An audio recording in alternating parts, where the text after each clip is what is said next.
It is time to get in the water with Bill Thompson from Downwind Sports. We are so excited. I have not been out on my paddleboard yet this season, so it was great to blow it up. It's great to just get it out of the bag. But on a day like today, there's a lot of things we need to consider because it's windy and it's a little bit wavy. I thought we might actually get a break from the waves because of the break wall, but that's the thing, right?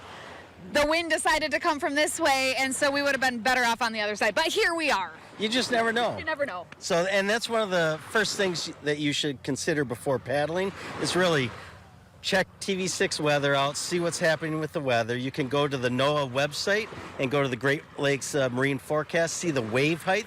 And then the best thing about Marquette, you can choose where to paddle to have success. Because likely McCarty's Cove, which we had considered, would be a little calmer right now because it would have a little more protection. But this is all for fun, so here we go. We're talking more than just paddleboards. We're talking kayaks, canoes, because those things can flip over too, unfortunately. Absolutely, but on a day like today that's so hot, there could be worse things than just falling off your stand-up board. So, true. But what do we need to know before we get into the water? I mean, we've got our boards set up.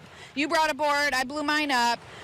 You have a life jacket on already. I've got one strapped onto my board. What is actually required for a paddleboarder? Really, paddleboarding is super simple in that it has very little equipment involved. And so you need a board, you need a paddle, you need a PFD or a life jacket, and you need a leash. And that's all you need to do or to have to go out on the water safely. Okay, well that is simple. What if I'm just meandering about and I don't plan on going beyond the swim area in my paddleboard? Do I really need a life jacket and the ankle brace? Tia. Yes, you do. You need that. You need the leash because on a day like today, if you fall off your board, you can't swim fast enough to catch up to the board. But also because we're using paddles with these boards and we're on Lake Superior, this is considered a vessel, and the Coast Guard will give you a ticket if you don't have your life jacket on or on board. Okay. Are the rules the same for inland lakes? Well, the Coast Guard doesn't actually go there, but it's actually a really good idea to have a PFD with you. Yeah. It provides warmth on colder days, because you should get out on colder days.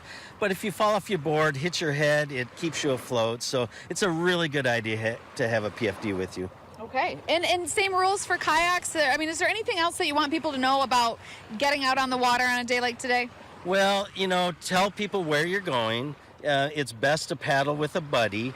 Kayaks, really, you need to go places where the boat is appropriate. So if you're going down on Lake Superior, have 2 bulkheads on your boat. In the lakes or rivers, you don't need 2 bulkheads. And also on a day like today, realize that if you're paddling, say you're coming from Harvey over there and just going along the shore, the wind's going to push you. It's going to feel so great. And when you turn around, that ride back is going to be incredibly difficult. It's hard. And so once again, that's knowing your weather. So go into TV6, listen to that weather, know what you're getting into, and just plan accordingly. This would be too much for me to make it all the way back to Chocolate over there. I don't think I'd make it out today. I think I might be walking my paddleboard. Oh, I thought you were going to say I think I'll make it because you always have these really big expectations. Yeah, 72 miles per hour.